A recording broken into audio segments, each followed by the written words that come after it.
مهمان من را پدر برنامه هسته‌ای ایران می‌خوانند. او نه فقط متخصص علوم هسته‌ای است، بلکه طراح و پایه‌گذار سازمان انرژی اتمی ایرانه.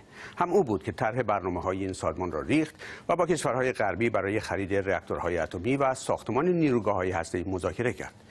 نظر او درباره برنامه‌های امروز ایران چیست؟ سوال من در واقع داشت ما رو اینجا می‌برد که فکر نمی‌کنید که برنامه غنیسازی امروز ایران که این همه حساسیت درش هست و بسیاری نکات نوروشن در این مسئله هست که از نظر سازمان بین‌المللی انرژی اتمی روشن نیست، جواب بهش داده نشده، که این شیوه و روشی که در زمان شما زمان شاه اتخاذ شده بود الان اتخاذ بشه؟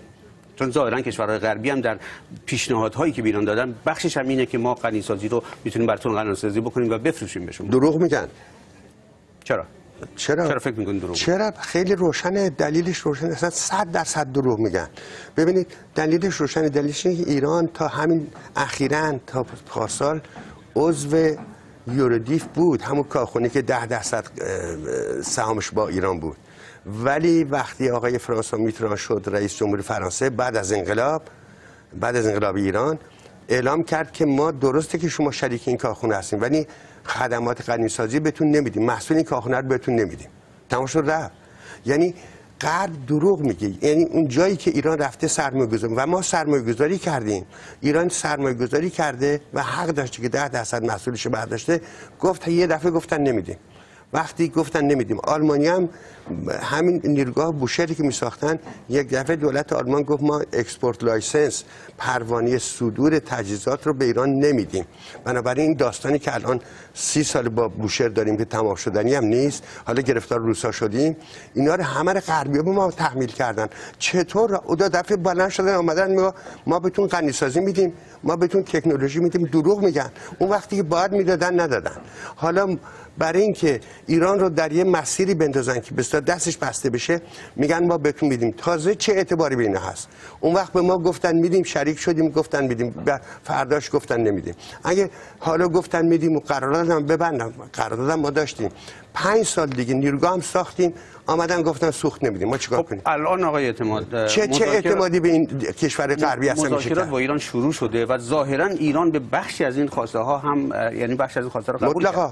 مطلقا صحبت از اینه که ایران بخشی از یورانیوم غنیسازی شده به غلظت بسیار پایین رو به روسیه بده و بعد به فرانسه بده و به صورت غنی شده 20% به بالا به ایران پس بدن برای سوخت نیروگاه. نخیر. اگه ایران رو قبول کرده شما چرا قبول نمی‌کنید؟ همین نیست. همین مطبوعات غربی اشکالی اینه که هر فرق نمی‌کنه هر کشوری. ببینید یه اتفاقی که میفته، هر کسی برای فیس سیوینگ خودش، برای که چیز بکنه، حفظ آبرو یه جور دیگه مسئله مطرح می‌کنه. اصلا این مسئله با مسئله غنی کردن یورانیوم به ایران ارتباط نداره. حالا مسئله چیه؟ با نیروگاه هم ارتباط نداره، با آینده هم ارتباط نداره. مسئله اینه که یه راکتور تحقیقاتی در تهران هست، مرکز تحقیقات اتمی تهران، یه راکتور تحقیقاتی است که امریکا به ایران داده بود و این راکتور سوختش تمام شده. یه دفعه هم رفتن سوخت، از کجا گرفتن دین گذاشتن، حالا 2 دفعه سوختش تمام شده. سوخت اون راکتور تحقیقاتی که راکتور بسیار کوچیکی است، 5 مگاواتی، حالا تمام شده و سوخت 20% غنی شده 20% میخواد. ایران اومد اعلام کرد که ما سوخت 20% میخوایم، بسیار ایرانیوم غنی شده 20% میخوایم برای این راکتور. حالا من سوالم اصلا اینه که چطور شد یه دفعه بازیشون کردن ایرانی بگیری 100 بتونیم، چرا 5% شو نمیدادن؟ حالا یه دفعه 20% چو میدن. در هر حال مواضع تغییر میکنه وقتی مذاکره همین، یعنی که با هم صحبت بکنیم یه نتیجه برسیم. مواضع تغییر میکنه در قالب قابلیت ها. حالا که میدونن ایران تکنولوژی غنی کردن ایرانیوم داره، اگه ندن میره خودش میکنه، میگن بله فوری میدیم. یه روزه گفتن بله، روسیه و فرانسه آمدن گفتن میدیم، ولی اون وقت که نداشت 5% هم نمیدادن. ولی آقای اعتماد، شما این بدبینیتون نسبت به این مذاکرات و غرب و غیره اینا یه خود فراتر از اینا میره. شما در جایی صحبت از این کرده بودید که حدود 1 سال پیش به یک نشریه آمریکایی گفته بودید که ایران نمیبایست در سال 1968 پیمان منع گسترش سلاح هسته‌ای را امضا میکرد. بله. چرا؟ من اگه بودم، من اون وقت که ایران امضا کرد، من سر کار نبودم. بودم اگه بودم نمی‌گذاشتم. برای اینکه این قرارداد دو تا اشکال اساسی داره. یکی اینکه منصفانه نیست، یکی اینکه خارجی اصلا رعایتش نمی‌کنن. آخه ببینید قراردادی است بین ضعیف‌ها و قوی‌ها. قوی‌ها اصلا فکر میکنن که این قرارداد برای ضعیف‌ها تحمیل به ضعیف‌ها درست کردن و خودشون اجرا نمیکنه. حالا بنده اگه فرصت داشت بودم میگم چرا اجرا نمیکنن. آمدن یخه ایران چسبیدن که تو فلان کاری که کردی دیر گفتی زود گفتی، این با NPT و قرارداد عدم گسترش سلاح هسته‌ای منافات داره. ولی خودشون نمیگن که اونجا تعهد کردن 40 سال پیش که برن برای خلع سلاح هسته‌ای در دنیا. اصلا 40 سال هیچ کاری نکردن. خودشون نمیگن که اونجا ضمن این که این کشورهایی که سلاح هسته‌ای ندارن تعهد کردن که سلاح هسته‌ای نسازن، اینا تعهد کردن که تمام تکنولوژی رو در اختیار کشورهایی که ندارن بذارن و رفتن در لندن در یک کلوب مخفی نشستن. اینایی که تکنولوژی هستی دارن با خودشون یه لیستی درست کردن که این تکنولوژی رو به هیچ کشوری ندن. پس خودشون زیر این قرارداد عدم گسترش سلاح هسته‌ای زدن و بعد حالا تحمیلش می‌کنن به ایران و کشورهایی که اصلا قدرت ندارن. به همین علت این قرارداد که عرض کردم هم منصفانه نبوده اولش و همین که مسلم قرارداد ضعیف با قوی هیچ وقت دوام نداره. شما در واقع معتقدید که ایران همین الانش هم باید خارج بشه از این معاهده؟ من اگه بودم خارج میشدم. خیلی خوب. من سریع براتون بگم. شما در واقع نه تنها از اونجا خارج میشدم، از آژانس هم خارج میشدم. آژانس بین‌المللی اصلا برای ما چه نتیجه داره؟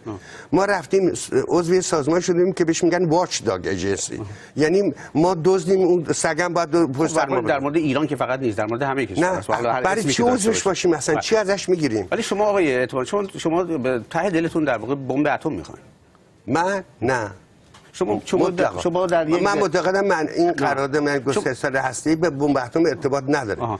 شما باز با یک نشریه آمریکایی دیگه‌ای در ماه اوت سال گذشته گفتین که امریکا افکار عمومی دنیا رو طوری شکل داده که گویا ایران دارای سلاح هسته‌ای خطرناکه، در حالی که خطرناک نیست و این فقط برای حفظ به اصطلاح امنیت خودش. ولی دلیل نمیشه که من بمب اتم میخوام. میگم حتی من مملکت ایران رو در واقع توجیه میکنین که ایران سلاح هسته‌ای داشته باشه. خوب توجیه نمیکنم. من اونی که میگم میخوام بگم که اولا الان 9 تا کشور دنیا سلاح هسته‌ای دارن. حالا بذاریم کنار ایران. توی این کشورها ایران اصلا ایرانی خشش نیست.